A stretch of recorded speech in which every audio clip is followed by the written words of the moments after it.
Okay, I'd like to call to order the Wednesday, March 13th, 2024 meeting of the Tenino Planning Commission. Let the record show that all commissioners are present with the exception of Alex Murray, who is out sick. Okay, let's take a look at the agenda.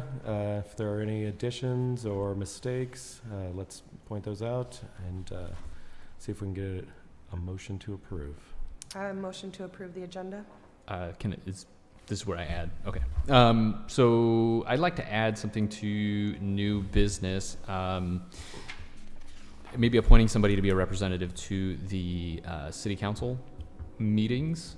I'm willing to do that. I'd like to go to them once a month, and willing to update them if you all see fit. That sounds good to me. Good to me. Okay, so someone want to make a motion to approve the agenda with that change? I motion to approve the agenda with a new business change. Second. All those in favor? Aye. Aye. Okay, let's take a look at the minutes from our last meeting.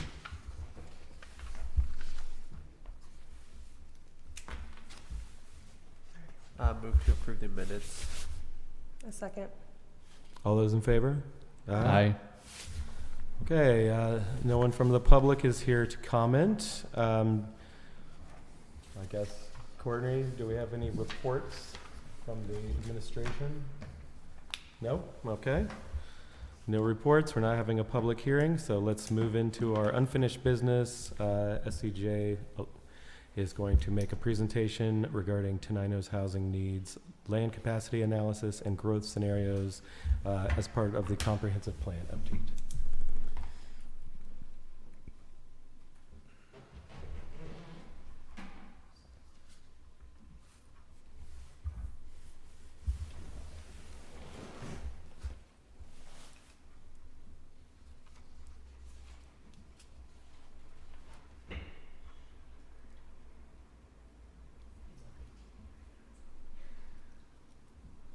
It's asking for you to allow it.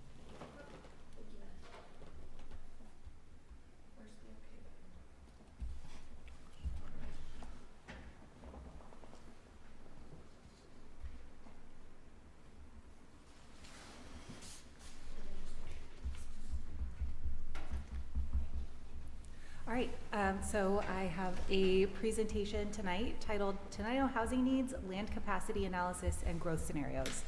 We're going to be talking about quite a bit of complicated material, so please feel free to stop me at any time with questions. I certainly don't mind. Just interrupt me and ask your question. All right, so this is the first step in doing kind of the land use policy assessment and compliance with some of the new requirements around housing and how we plan for that in the city.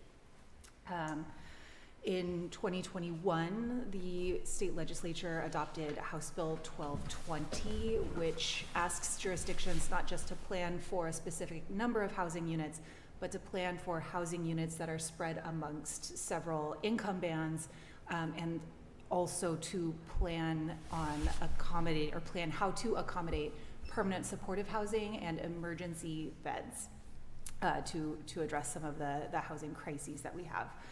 So this means that we need to think about what kinds of housing serves these different income bands and where those kinds of housing can be located within the city's different zoning districts. So we'll look at how we've broken that down in our analysis.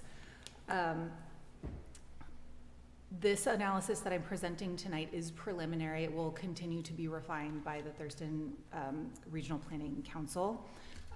But for the purposes of moving toward some planning scenarios, some land use scenarios to be able to continue our work, I'm hoping for some general consensus on the direction we want to go, and the preliminary analysis should give us enough information to do that. But that full analysis will be completed as part of, it will be completed, I think their target is May, so sometime in the next couple of months.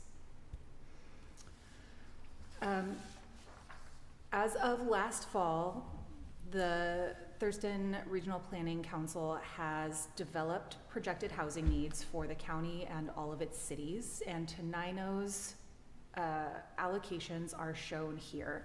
This is a pretty complicated chart.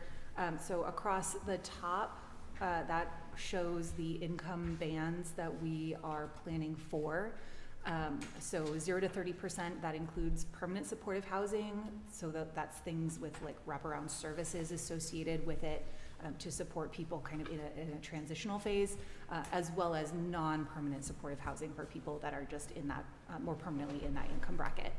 And then we have AMI levels in the 30 to 50, 50 to 80, 80 to 100, 100 to 120, and 120 plus income levels. So anything below 80% is considered very low or low income. The two brackets, 80 to 100 and 100 to 120, is moderate income, and then 120 plus is high income. So as we talk about kind of general income levels, that's how it gets broken out. It gets cut off at 80% and at 120. And then on the far right is the emergency housing beds that are projected for Tenino as well. And then in the body of the chart, what I'm showing here is the total 2045 housing unit need. So this accounts for your current housing supply in the city, as well as the number of new units that TRPC is projecting to be needed in 2045. So this is like the end goal in terms of what we're planning to accommodate. What that means is we are looking at where to fit in the 2045 unit need within the existing context of the city. So there's a total need of about 528 units spread across this income band compared to the 2020 supply. And we're looking at a spread amongst the very low income, moderate income, and higher income housing units, as well as a total of 9 beds. Within this, there's some acknowledgement that some of these units will likely appear in the UGA. That's a pretty small number compared to the others. But this is, generally speaking, what we're planning for. And when we think about the places where these kinds of units will appear, the very low income are typically going to be kind of a multifamily situation. So we need to figure out how those would be accommodated. And then the moderate and higher income units are more likely to be in some kind of single family product. So just kind of as a general sense. Do you know what the median income is?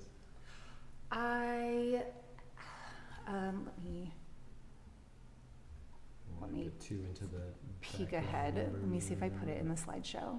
And is that just for the Tenino area, or are they looking at like a Washington state median income? It's Thurston County, and I did not put that specifically in. Oh, these are for the whole county. The income brackets, yeah, it's based on the county, like this area. We're not looking at the Seattle metro area and skewing it. Why do they use median income instead of average income? It's if that's annoying. It's then I have to probably answer. based off of the way the language of the legislature is.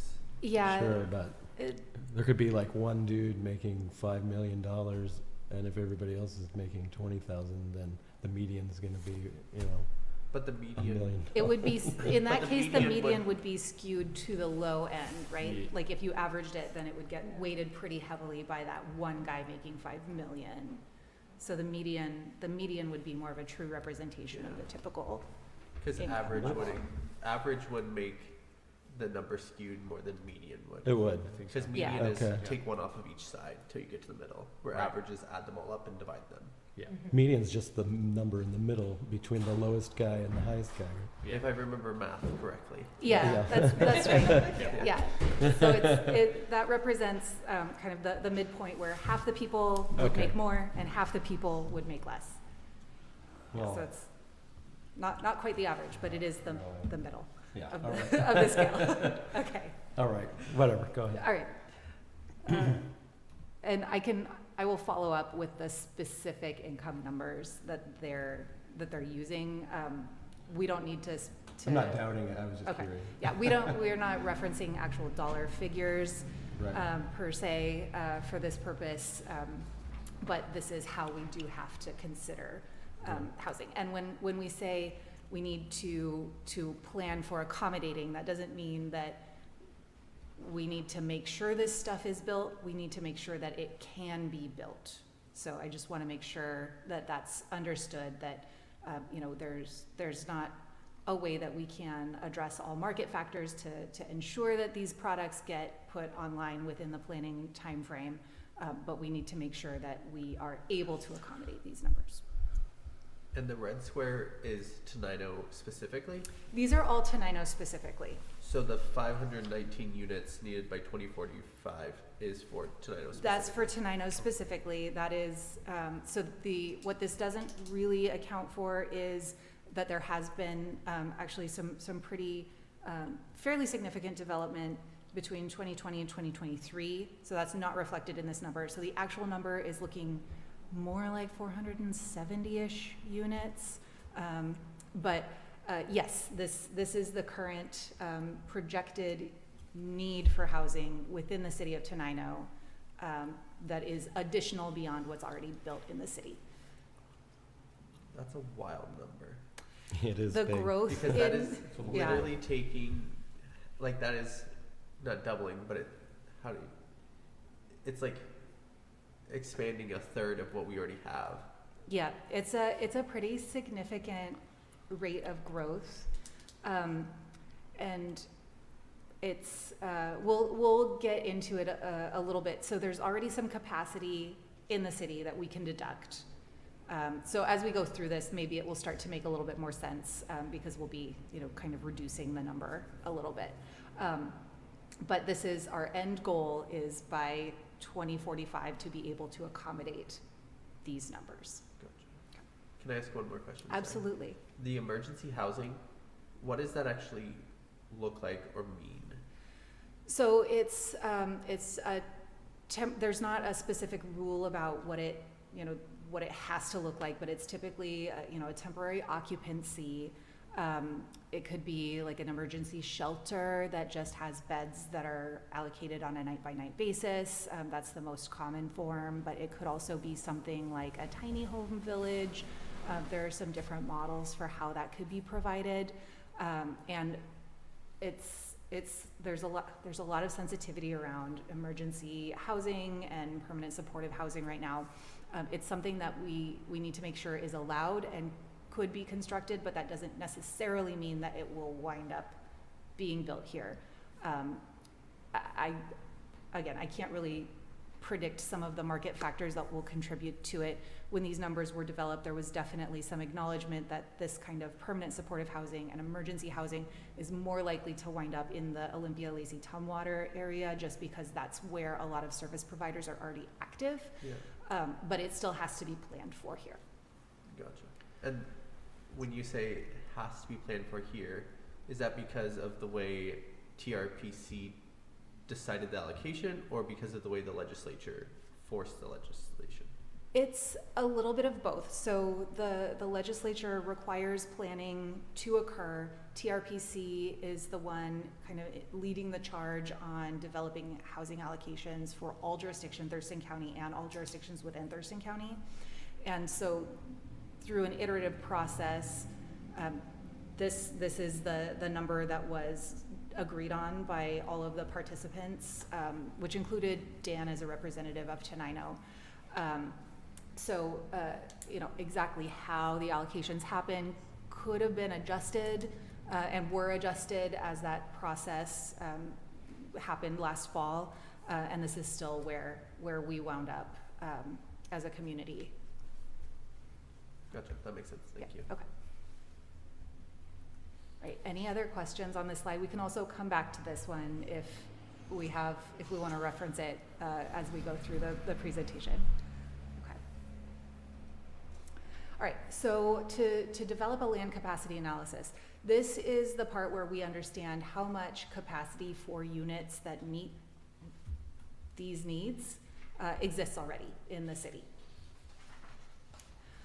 And the Department of Commerce published a guidebook on how to do that, and we followed that. The basic steps include identifying vacant or underdeveloped, redevelopable parcels, applying some reduction factors, knowing that there are gonna be things like critical areas that make portions of parcels undevelopable, and then mapping that available land supply based on zoning to the kinds of housing that could be built there to understand what capacity exists within each of those income bands. So to do that, we used available GIS data, and we identified vacant parcels. That includes parcels of land that have no structures, so truly vacant, or parcels that have total structures with a sum total valuation of less than $50,000. We did not include vacant land with a designated use like parks and open space. Obviously, that's got a purpose. It will not be developed as housing, so those were also removed from the analysis. We also identified redevelopable land, and the definition of this is land that has been developed that has a strong likelihood that existing development would be torn down and reconstructed as something different in the future.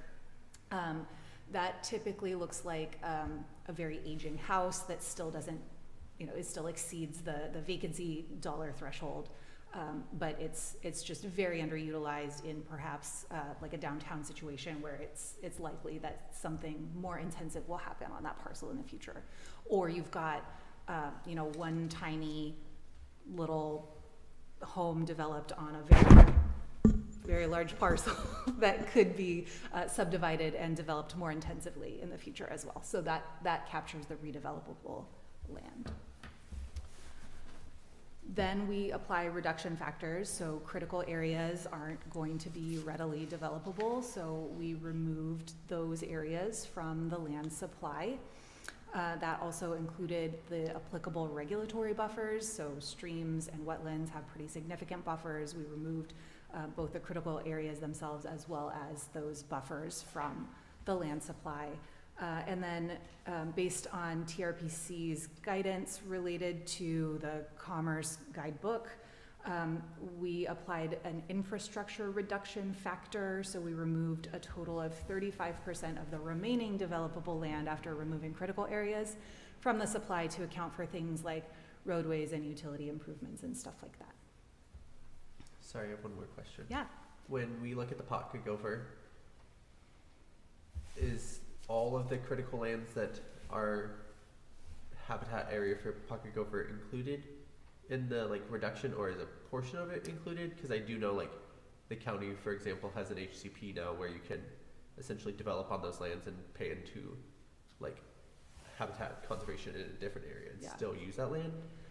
So there's on the slide here, I have just a brief discussion of that. The Pocket Gophers, we looked at their more preferred soils, and for that specific, not the less preferred soils, those were not removed, but the more preferred soils, we reallocated a portion of that back into the land supply. Gotcha. So it's so we didn't remove the entirety of the gopher soils. We removed, I think, 90% of the area of the soils. Okay. Thanks. All right, so what that looks like is this. This is the constraints map. We're showing streams, the 100-year floodplain, geologically hazardous areas, that's steep slopes exceeding 40% slope or greater, streams with a 150-foot buffer, wetland with a 200-foot buffer, and the more preferred gopher soils. And the constraints, especially when you consider the gopher soils, the constraints are pretty significant. I think this map is probably not surprising to anyone in this room. But it does kind of tell the story of why Tenino has kind of developed where and how it has, and starts to inform where we might consider addressing some of the growth in the future. All right, so looking at existing capacity, we took the land capacity from our previous analysis, overlaid the zoning, and figured out how many units within each zone could be constructed on the parcels that remained after deducting all of the critical areas and other land factors. And this is the sum of what could be built. So in the residential zones, we have a capacity of 293 units.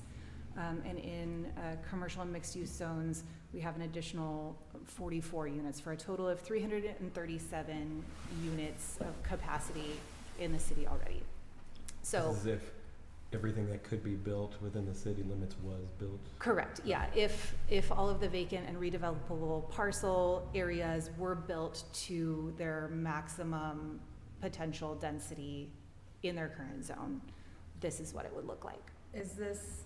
Are you guys looking at single story, 2-story, 3-story when putting this together? So we're looking at, for single family, we're just looking at one unit regardless of size. And then for the multifamily, we're looking at maximizing the building envelope. It is approximate because we have to make some assumptions about like what kinds of units, right? What is so the it's- assumption on building height with the mixed family? So for the multifamily, it's the current height limitation. Are you looking ahead at the? No, I was just asking. Oh, okay. All right. Yeah, so it's the current maximum height, which I think is just 2 stories. Okay. Sorry, I have another question as well.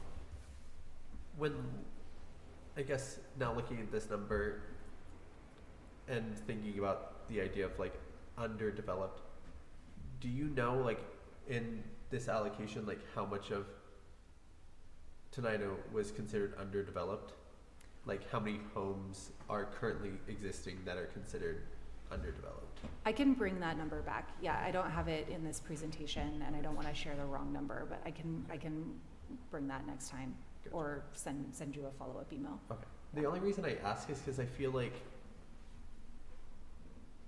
depending on, like, that's so close to the number that we are expected to have, and I just don't feel like there's that much open land in Tenino, so then it has to be like the amount of underdeveloped that's being considered, and it just, from driving through Tenino, I don't know.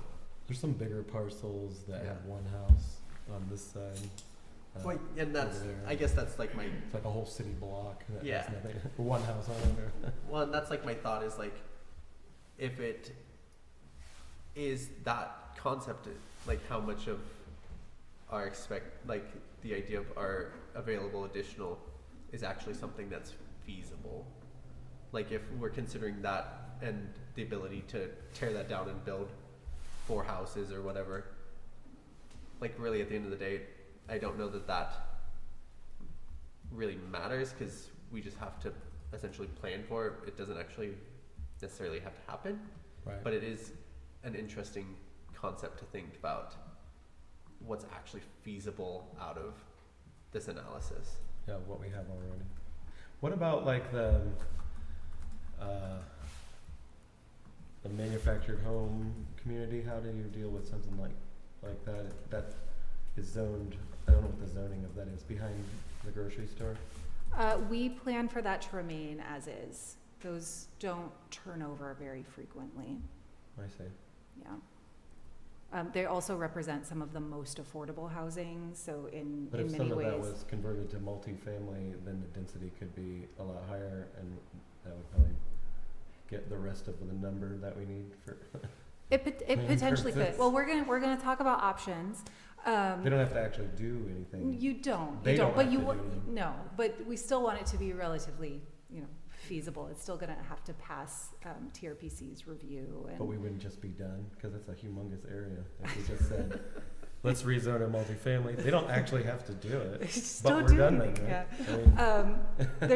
I mean, I think there would be there could potentially be some pushback on it, because it is some of the most affordable housing available to many people with very low incomes, and there are some pushes to do more to preserve those kinds of spaces for people in that income bracket. I don't know how much Yeah. are those, they're all rented, or are they individually owned manufactured Units are homes? typically, structure is typically individually owned, and the land under it is a leased plot. I see. Yeah, I see. Okay. yeah. And because of all of the individual leases, it can be really challenging for the property owner, even if they wanted to redevelop, to do that, because they have to work out so much with their individual tenants. So, So but we don't have to get involved with that, obviously. we do not. We don't. Okay, I wrote manufactured home as a follow-up item instead of what we had actually asked for, which was the redevelopable land count. Okay, just so I don't forget to bring that back. All right. So the next step in the land capacity analysis is taking this information and figuring out how it applies to the different income levels so that we know how much capacity we have to meet all of the different income bands. So what that means is we essentially map the zone to the housing type that's associated with the income level, right? So your single family zones, your SFES and SF zones really only allow single family housing, so those are mapped towards the higher income level.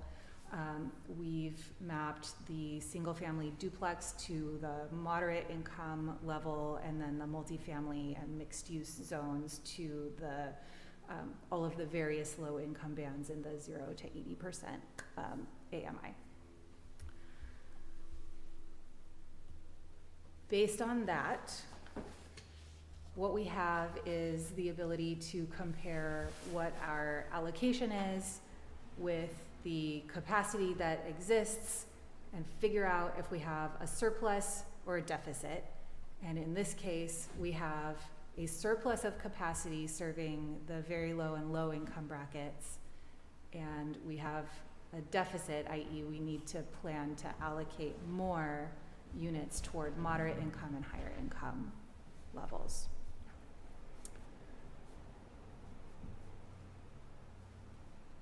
To the tune of about 241 total additional units to plan for. So takes that much bigger 528, and now we're down based on existing capacity to shy of 250 units.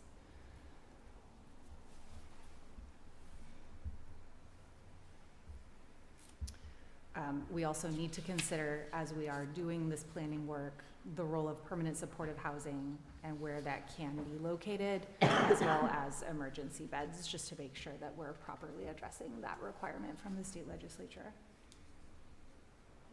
Sorry, one more question. Mm-hmm. I think you addressed this a little bit already, but those two income brackets that we now need to look at, what is like the, I'm going to say preferred, but that's not the right word, the preferred housing type that falls into those brackets? Typically, this is going to be single family, although in the 80 to 120, we start to see some interest in the middle housing unit types, so things like townhouses or multiplex projects, cottage housing, if you're familiar with that typology. People in this income bracket may rent, so some kinds of smaller scale apartment buildings can often be appealing. More often with the very high income, the 120 plus, we're seeing pretty much only single family, and then in the moderate, that's where we start to see a greater variation. So really what we're lacking is the things that require more land. Is that I what mean, that looks like? I guess there are a lot of different ways that you could consider housing to be provided in, I would say based on your zoning, typically the single family home, like on a per unit basis, certainly that's the most land intensive of the options. But there are some alternatives that look at smaller detached single family lots, or smaller units generally, that fit kind of a more urban context, that we could talk about if that's a concern. Thank you. All right, so we know that we have just shy of 250 units that we need to plan for that don't fit well within the current city limits. Your UGA is very small. You annexed all of West Tenino, so there's not really much urban growth area left to annex. And so we are in a position where we need to consider expanding the UGA and or increasing density inside the city limits. Expanding the UGA is going to have some of the similar problems that have come up already on the land constraints map. Sorry to flip back to this, but looking at this map, there are a lot of streams, wetlands, gopher soils, and steep slopes around Tenino that will make expansion a little tricky. We have some alternatives that we want to present, and then the other option is to increase density or consider a blended option. So expanding the UGA will be limited by all of the critical areas that we've discussed. There is a requirement in expanding the UGA to plan to serve these expansion areas, the UGA areas, with municipal water and sewer and with transportation facilities over the 20-year planning period. Obviously, it doesn't always happen, but that is what we would be planning for, is to be able to expand municipal services and transportation infrastructure to serve those areas. And then it also has to be approved by TRPC and the Urban Growth Management Subcommittee. Increasing density inside the city limits doesn't have the same expense related to expanding the city's existing infrastructure. And there was some interest, I think, at the end of last year in exploring some increased height. And it could be a viable solution towards looking at capacity if we decide not to expand the UGA. So we've got 3 areas that we've highlighted here to consider for a UGA expansion. So we've called them very creatively north, south, and east, not west. Sorry for the typo on the slide. Can I ask a question real quick? Yeah, So absolutely. the county is doing a UGA study probably also? Are you involved with that? I have not been. Dan may be, but he and I haven't discussed it. Okay. And to provide a little context without going into my other hat, like it is currently only in the comment period, so there's been, Sure. it's not staff allocated or anything yet, so It might not happen at all. yeah. Right, but we should be involved with it in some way if we're gonna be talking about UGAs also. Yeah. What's the point of Yeah. 2 people working on UGAs and not speaking to one another? It's Yeah. kinda pointless. All right, I just wanted, since you brought up UGAs and expansion, I just wanted to know how that piece might fit into what we're doing. Well, now I'm gonna email my friend Michael at TRPC and ask him what the heck. Nice. Okay, so 3 potential UGA expansion scenarios: north, south, and east. They are contiguous with the existing Tenino municipal boundaries and urban growth area. We have calculated development potential, assuming that these would be zoned single family. And the reason that we did that is because they're a little bit further from the downtown core. There are some access and topographical challenges. Is that Churchill Road? Yeah, I think so, because I was looking at that, and that's right when you get out of town there. Almost all of that is, this is all conservancy property, this There's- whole thing.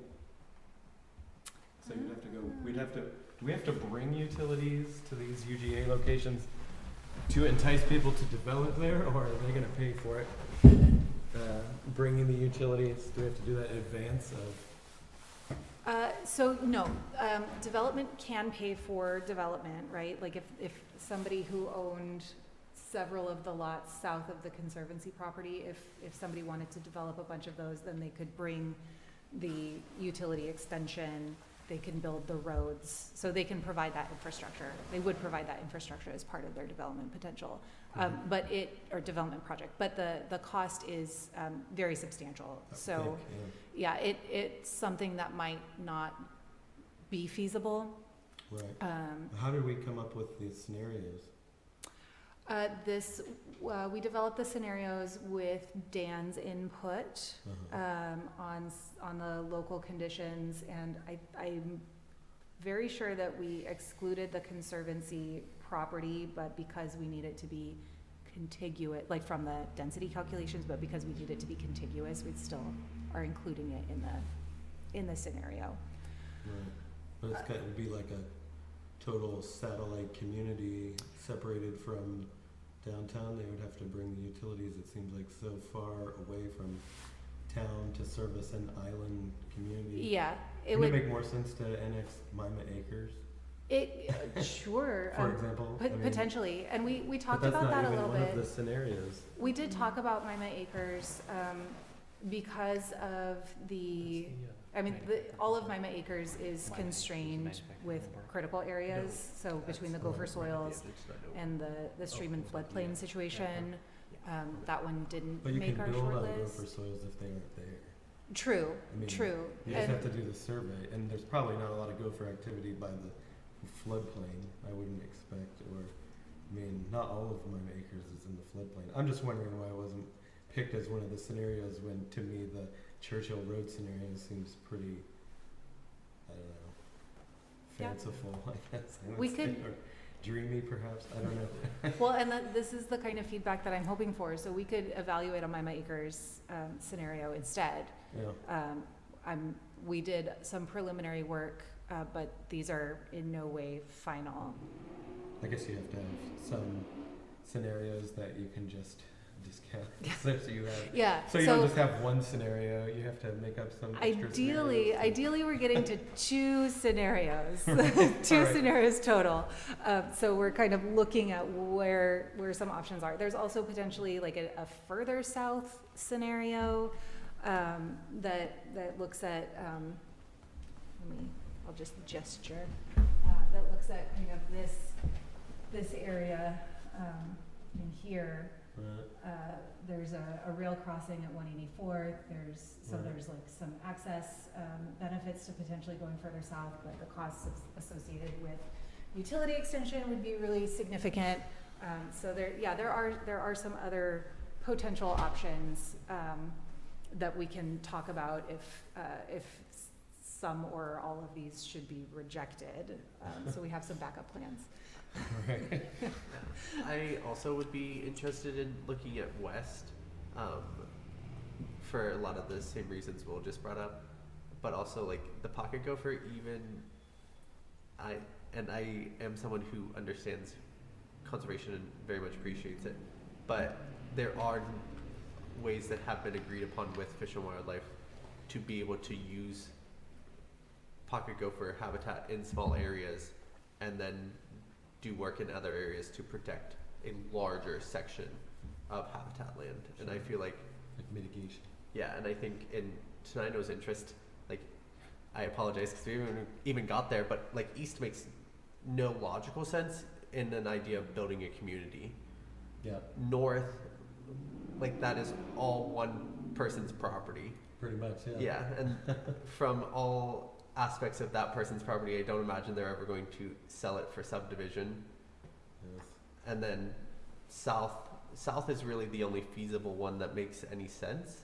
But again, you're building a community out rather than expanding a community from my perspective. Like, look at Mima Acres. It's already Yeah. broken down into smaller lots than you see anywhere else outside of town. Yeah. They're basically living in town already, and there's some floodplain, but it's over here. Yeah. Well, And this is pocket gopher soil, but again, it's between the wastewater treatment plant, which didn't have pocket gophers, obviously. the ag business park, which didn't have pocket gophers, obviously, because they're being built. And, I mean, I just don't see the point of not having it as one of the scenarios at least. Yeah. Okay. Historically, some people in Miami Acres have not wanted to be annexed, and I fully understand that, but to do a study like this without including what I think is the most obvious thing, the water's right there, the sewer's right there, like how are we gonna exclude it from Okay. a scenario? It doesn't make sense to me. No, that's some great feedback, and we're very happy to drop the east and north scenarios and consider Mima Acres Yeah. instead. Well, and I think, again, from my perspective, I think going west would be an easier sell also because you would eventually get to conservation land. So because all of the Colvins is in conservation, Yep. so the fear or threat of urban sprawl and becoming Yelm is going to be less of a, I think, community concern, because once you get that far, you can't go anywhere anyway.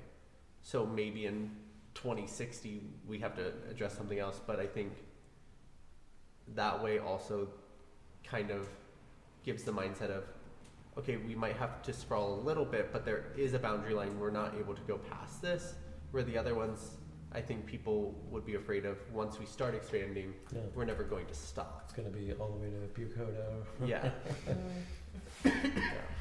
for example. Because I think that's also something we have to think about is, at the end of the day, the community is going to have their public input, and I think the community will be very upset about growth in many aspects. So I think we need to help them be comfortable in growth in the most feasible aspect. Okay.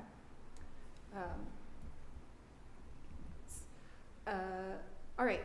So you would say even beyond the current West Tenino boundary, looking further west to the conservancy land? Yeah, I think there's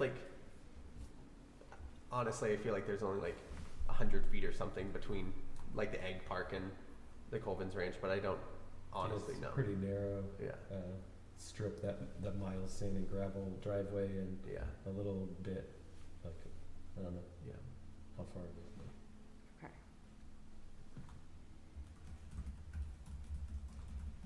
All right.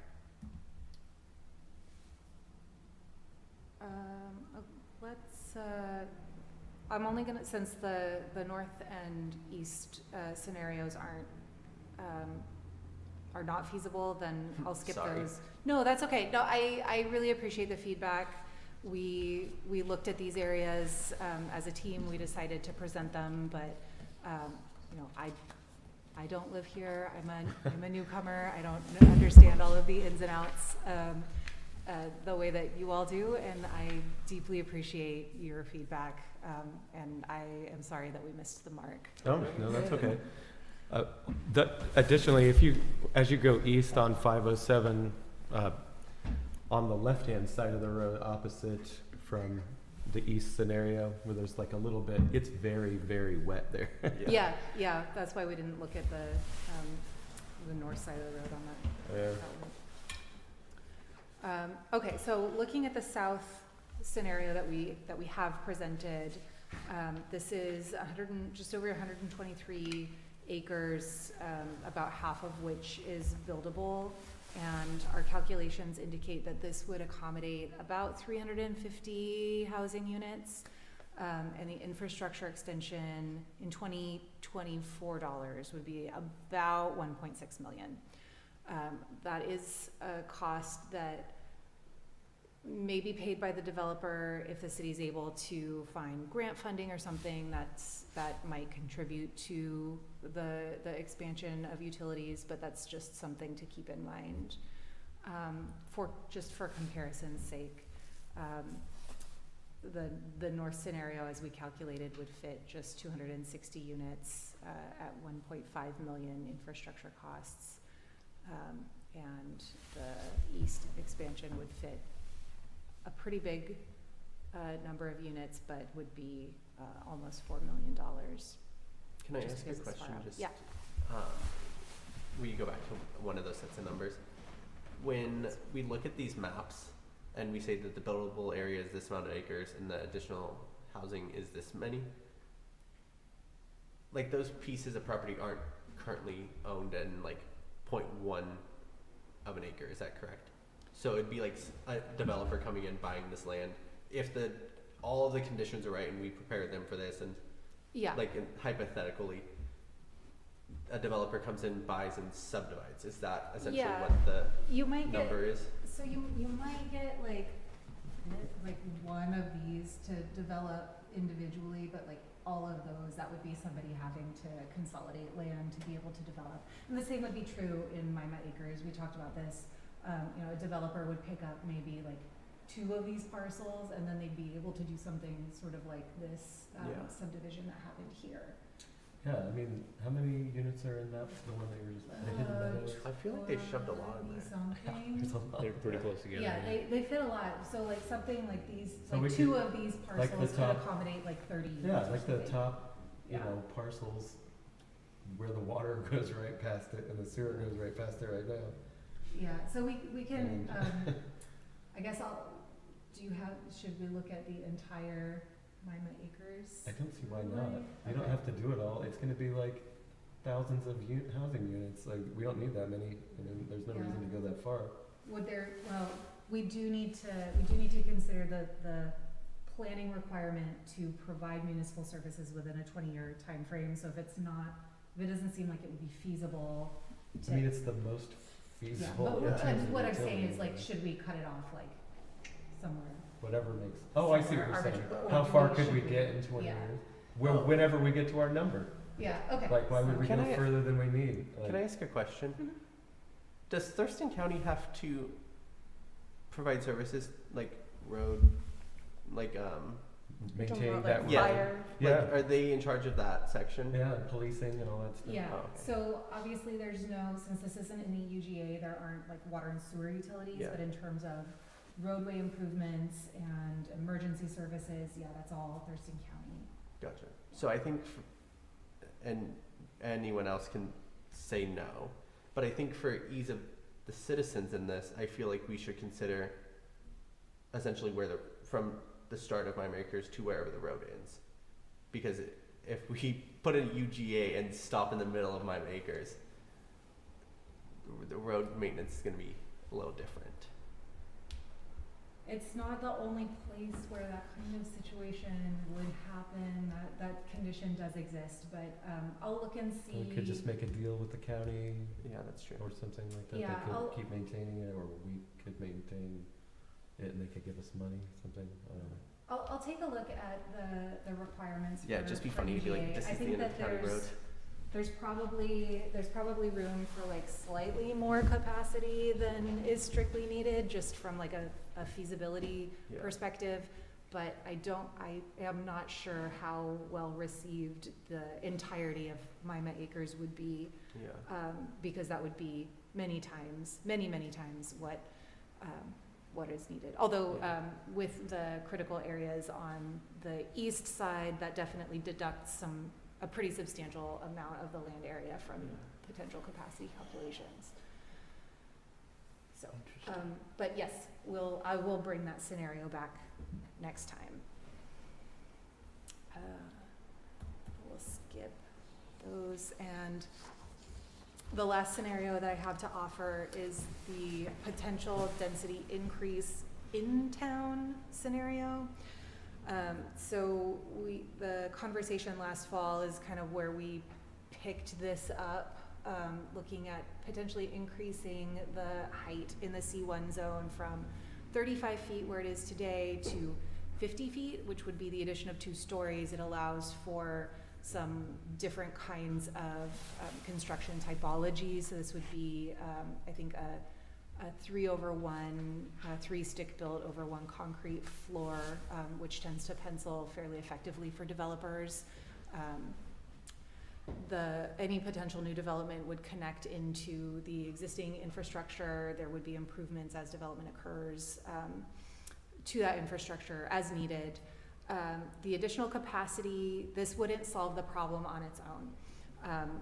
So if we are only looking at vacant or redevelopable, or if we're only looking at vacant parcels, we're only getting 15 units. And if we are looking at maximizing total potential capacity in downtown, that would net us 134 units. So it still wouldn't get us where we would need to be. So this solution itself wouldn't address all capacity needs. We would need to consider a blended scenario where we increase density as well as expand the UGA, or we would need to increase density more broadly in town. And so, I just want to say again, like, the manufactured home park can't be, nothing can be done with that in terms of zoning, because that's not palatable. I mean, facility, it or- certainly could be. I mean, those I don't want are- to tell you that it's Those impossible. are like not like Yeah. long-term structures. I mean, Right. they don't last forever. Not like a house or necessarily No, last no. forever either. But Um, I mean, there's so much potential density there. We're talking about raising the height limit to 50 feet and basically destroying the view shed of most of the people in town by allowing these humongous buildings in town. That's like half the size of the mistake on the lake, 50 feet, which is big. I mean, for here, that's Yeah. real big. It's really big. And it's gonna stick out. And like, one of the good things about living in this town is being able to look around and see the surrounding hillsides, and that's what everybody wants about Tenino, like the small towny thing. And if we start building 50-foot buildings, and that pencils out for contractors, as you say, then we're gonna get that's what we're gonna get. I mean, probably. And then that still doesn't solve the problem. Meanwhile, we have the manufactured home community, which are temporary sort of housing structures, and they're not on the sewer, they're not paying any sewage fees to bring that utility cost down. I don't know, I mean, are we going to just ruin the things that people like about the town to avoid touching Mima Acres and the manufactured home community? Is that what we're gonna do? Just so we can meet some numbers and make somebody happy who doesn't live here? I don't know why we would do that. No, and I don't mean to Don't say like that that. we can't. I don't mean to say that we can't do anything with the manufactured home park. I am saying that there are some challenges associated with Sure. a decision like that, and I want you to understand what those challenges are. But certainly, if that's the direction that the commission wants to go, then we I mean, can. how we much can is the look into rent that. on an apartment in a 50-foot building? I mean, it's going to depend on The rent the and building, the right? But- townhouses they built across the street from my house, it's $2,000 a month for each townhome. Which, if you were living in a 50-foot apartment building, it's probably not that much cheaper. I wouldn't think. Can I- mean, Can I ask a question? And Yeah, so go ahead. those are not affordable. Go ahead. So, yeah, I agree with you. The 50-foot limit. That's like the apartments they're putting in over in Tumwater. I don't know if you all have seen by the Home Depot. So Those are huge. my wife and I lived in one of those apartment buildings. Rent for a one bedroom was about $14.95 a month, before you added in utilities and all that kind of stuff. So, with that, I agree with you. The 50 foot I think would not mesh with kind of the plan that Tenino has gone with in the past. I was just looking over some of the planning that had been done in the past and kind of what people wanted the city to look like. And yeah, 50 foot, I don't know how you would fit that in with the current, with the vision. So, with that said, these yellow areas on this map, those are all single family, Mhm. correct? yeah. So, and the yellow is The sorry, orange is orange. single family occupied now, but Okay. it could be multi-family. Okay, so they could be in the future. Yeah. So, I would be curious what it would look like to do, and feel free to shut me down if this is wild, but Go for it. I'm just thinking out loud here. So, if you went with a multifamily zoning, and then as those houses came up, a developer could come in and put in duplexes on properties that were single family, or they could come in and put in like a row of townhomes if they could buy up 3 parcels or something along those lines. Is that something that was also looked at, or was just this one was simply, let's go with taller? This one we went with taller. Okay. And so there are some other options that I did want to bring up before the end of the evening. I recall the discussions about the height increase. I mean, the conversation started last year. We felt like it was very important to still look at this as an option, even if that means like we reject this wholeheartedly. Sure. But we want to look at this for consideration, for comparison versus expanding outward. And it's okay if it's something that isn't palatable. Something that might feel like it fits better is consideration of some of the middle housing types that were explored by the state legislature in the 2023 session. Those are housing types that allow for a greater density that still fits much more effectively with the single family typology. So for anyone who's not familiar, that's things like townhouses, it's things like duplex, triplex, all the way up to sixplex, so some form of multiplex. The cottage housing developments, garden apartments, which are typically described as like a 3-story walk up around a central courtyard, and some much smaller scale traditional apartment style buildings, or even something like a single room occupancy SRO type of structure. So there are a lot of options that would fit within that 35-foot height limit that you already have, or would fit in something very, very close to that, that wouldn't be as concerning as this 50-foot height limit. And looking at this and saying, this, like, not only does it put some of the characteristics that people value in our community at risk, but it also doesn't get us to our allocation, and we still need to do more. I mean, I think that's that's enough value in this exercise to say this isn't a scenario we want to explore, and maybe we want to look at allowing middle housing elsewhere, and or a UGA expansion, or that we're only interested in a UGA expansion, and that's fine too. I have a question and then also a comment. With rezoning, how, like, because our entire plan to meet the housing allocation eventually has to be approved by TRPC, is that correct? Yeah. So in the idea of rezoning, we can propose a rezone to meet this, essentially change all of single family homes to multi, and essentially plan for everything to become a duplex or triplex or fourplex. And then TRPC can say, that's not reasonable, you need to assess something else. Is that how this process works, or?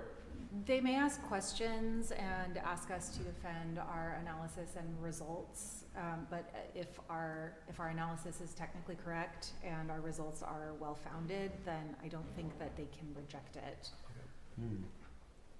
And then my comment is, with the thought of the manufactured homes, we also have to realize that that isn't factored into the lower income. Mm-hmm. So if we take those out, then we have to then find ways to allocate space for lower income again. But I would say that almost all the houses that have been owned by the same people since the mid-2000s Yeah. or so wouldn't be able to afford those houses if they were having to come into the community new today and buy them. So Yeah. even just the turnover of a house takes it out of the low income market. So none of the houses in the community are low income, except for only by virtue of the fact that they're sort of grandfathered in on a certain mortgage level where low income people can live in them. Yeah.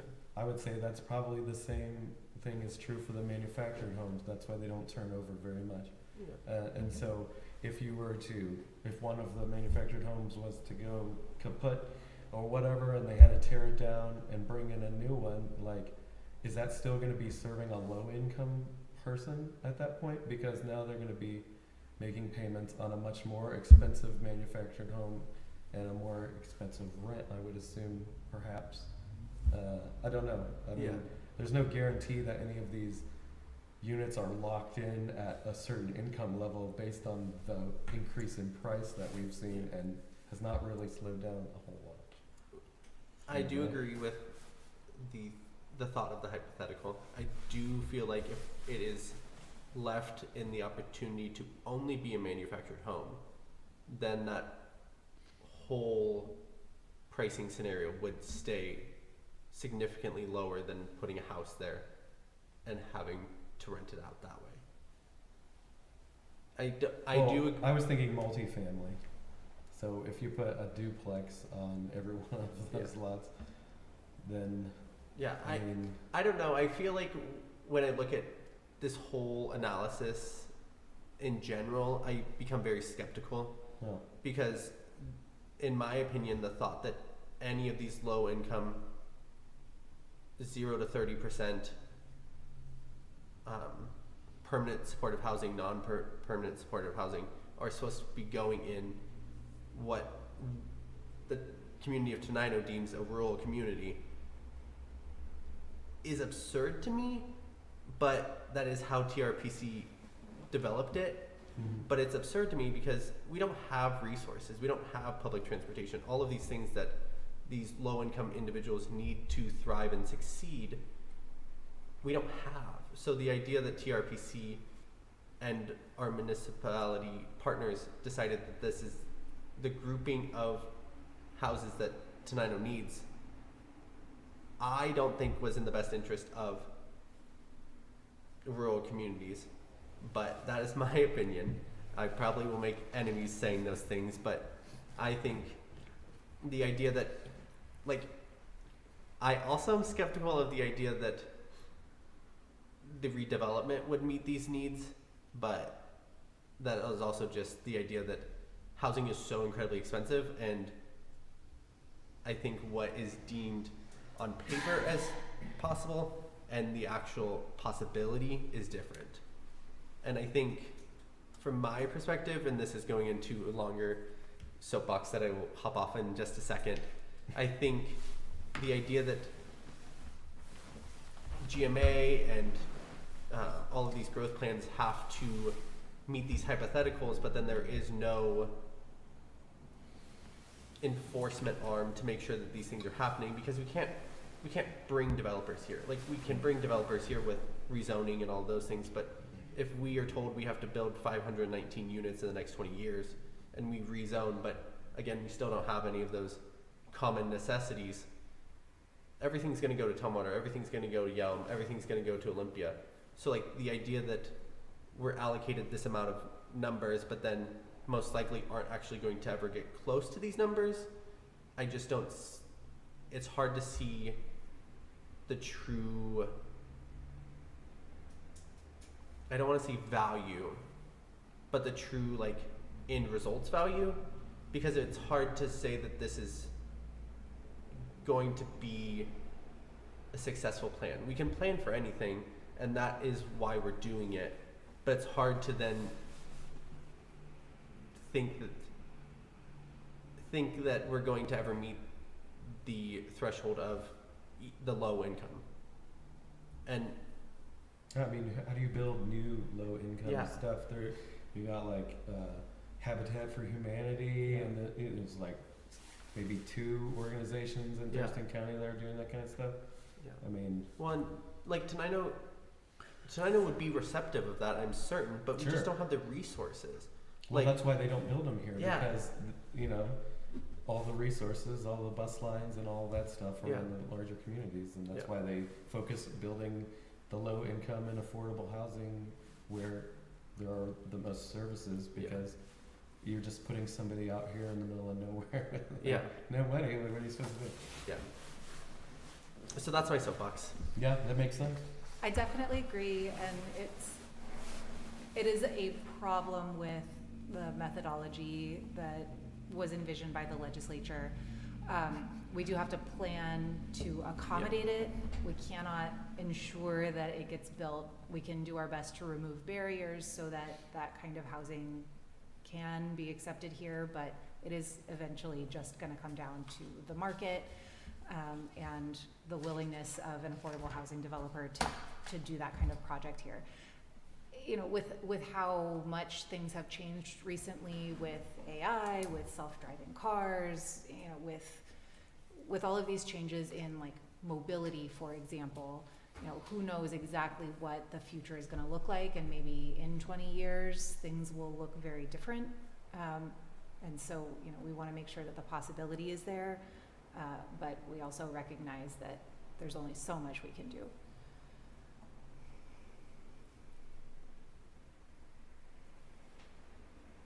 So, that's where we're at. We have some scenarios. I have some homework. So the next steps in addition to what's listed here, I think that we have, I have some direction on at least one preferred scenario. So looking at picking up some portion of Mima Acres, did anybody want to retain the other south expansion scenario, or are we gonna look just at the Mima Acres and the west Tenino as our two potential alternatives? And do we want to consider the role of middle housing in a densification scenario?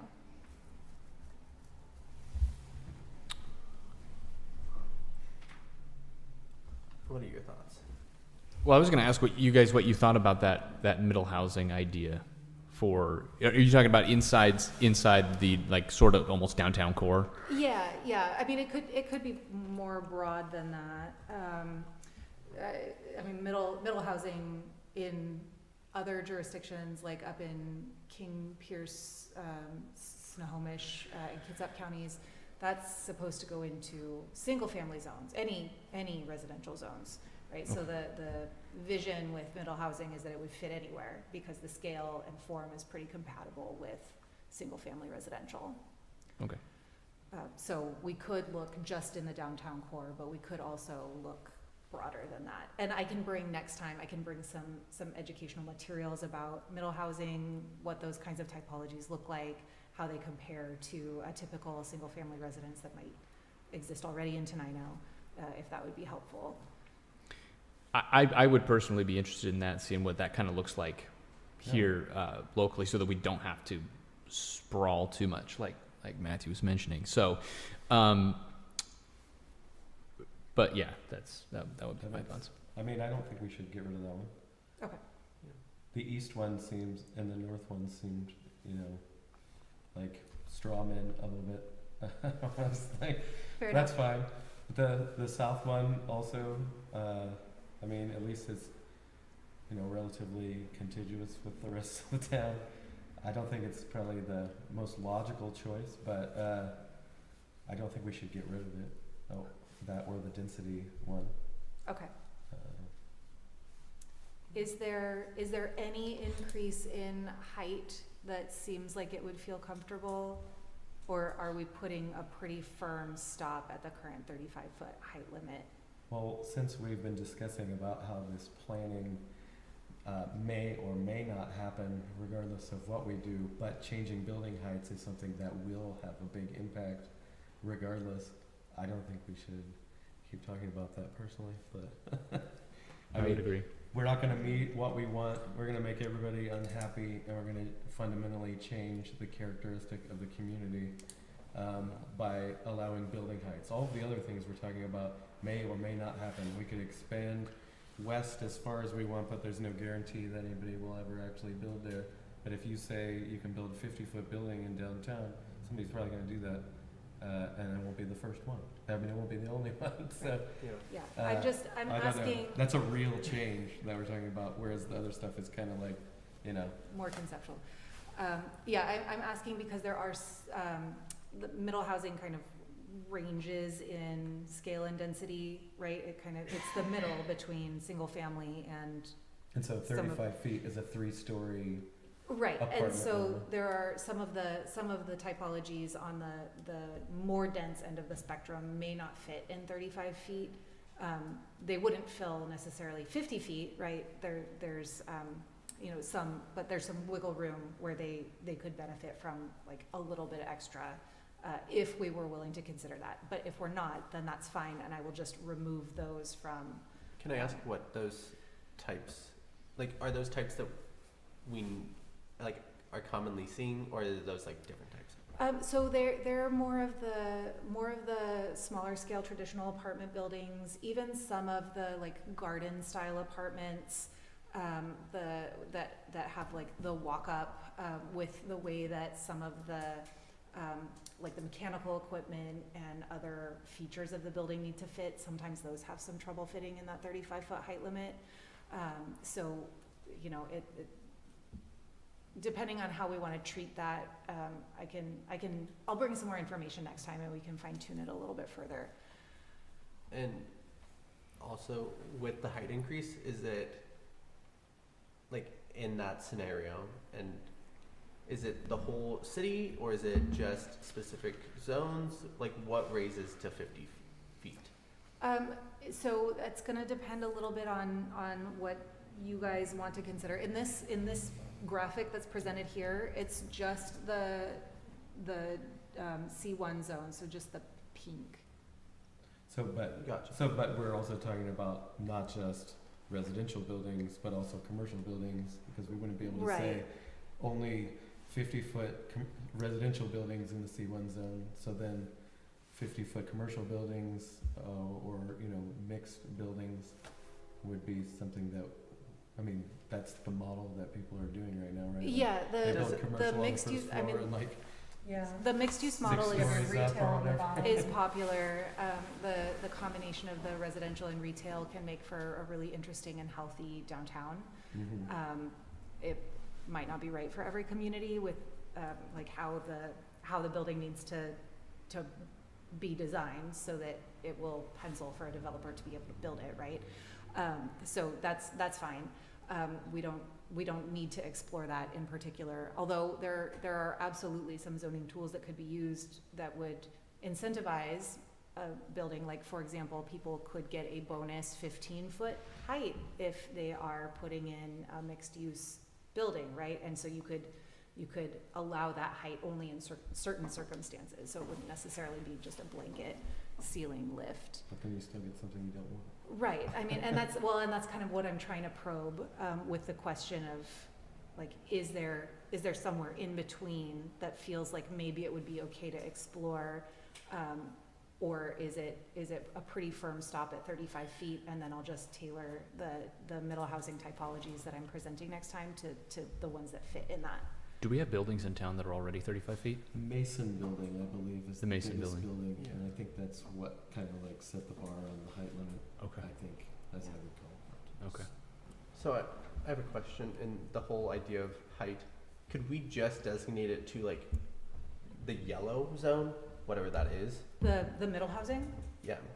Yeah, we can apply, or we can allow middle housing only in single-family residential, like, let me. Because, like, I am 100%, like, it does not make sense to put a 50-foot building where the post office is. Like, your view's gone. Yeah, well, and like, But, like, not- potentially at the edge of town where they put in townhomes, I don't know, 7 or 8 years ago, maybe.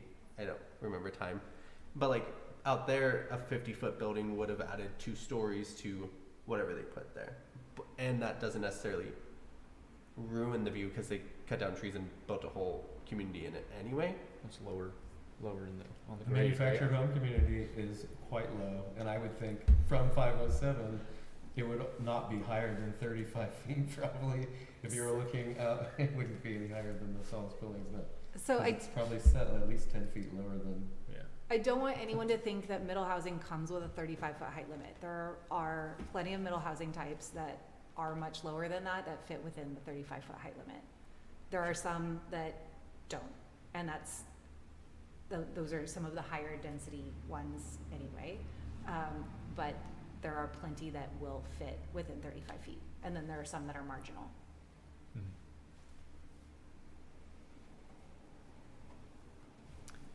But we could allow it just in, like if we wanted to tailor middle housing very specifically, we could allow it certain kinds of middle housing only in the single family residential zones and potentially more in the multifamily or mixed use zones, right? Like it doesn't have to be one size fits all. We can craft it as we continue to work through the scenario so that it makes a lot of sense. Yes, let's keep talking about it. Yeah. Okay. I would support having the idea of like what are the single family homes that could be conceptually converted to a duplex or triplex, like he was saying. At the end of the day, I do think that will ruin the look of Tenino as much as the height would. And I think both ideas are just as conceptual as the other. If we go to 50 feet, there has to be someone to take that first jump. And the same idea that if we allow things to be zoned as or built as a triplex, someone has to take that first jump and then others will take the jump afterwards. And I feel like part of driving through Tenino is that there is a random house in the middle of Tenino that has beautiful flowers every spring. But I think if we get to a point where we're allowing a triplex on the main road, it will no longer look like Tenino does. Mm-hmm. Well, and there are some, there are some triplexes or some multiplexes that are designed to look like a single family house, and really the only difference is that there are 2 doors in the front instead of just one. Multiple on Sussex already. Yeah. Multiple of them on Sussex. Yeah, so Without right, so they can be designed in so many ways. They don't have to be like very obviously like a 3 townhouse development that is just called a duplex, right? Like there is a lot that can be done with design, and if that's a huge concern, then maybe one of the implementation actions that comes out of this process is developing some middle housing regulations that include some design standards to make sure that new housing built under those standards responds really effectively to the existing housing typologies.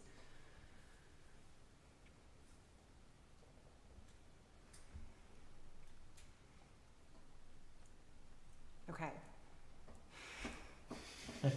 I think I have my homework pretty well understood. And we'll talk a little bit more. So we'll talk a little bit more next time about the revised scenarios. I'll bring some information about middle housing, and then we'll talk about how these scenarios do or don't align with the HAP. So I know the HAP was recently adopted. TRPC's most current housing allocations are not a perfect match with the HAP.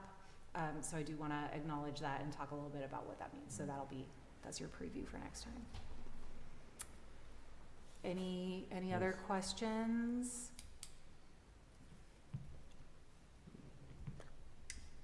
Nope. Okay. Okay. All right. Anybody want to make any announcements or anything? Oh, he has the agenda item still. Oh, yeah, I'm sorry, I forgot.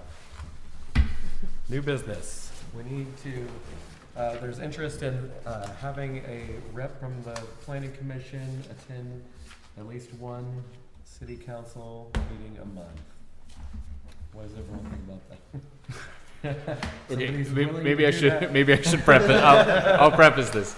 Yeah. So I went to one of the city council meetings on the 13th of last month.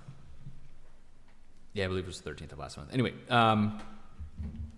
so I got called on to give like a short brief to the city council, and I know we hadn't talked about that or like said, okay, you're good to go talk about this ahead of time. And so, and I understand while that may not be a huge deal, I just wanted to make sure that everybody was we're all on the same page, because I'd like to go to city council meetings once a month, just to kind of check in and see what's going on. So, with that said, I'm willing to go be that guy that gives a little briefing once a month if we're all good with that. But I wanted to run that by everybody.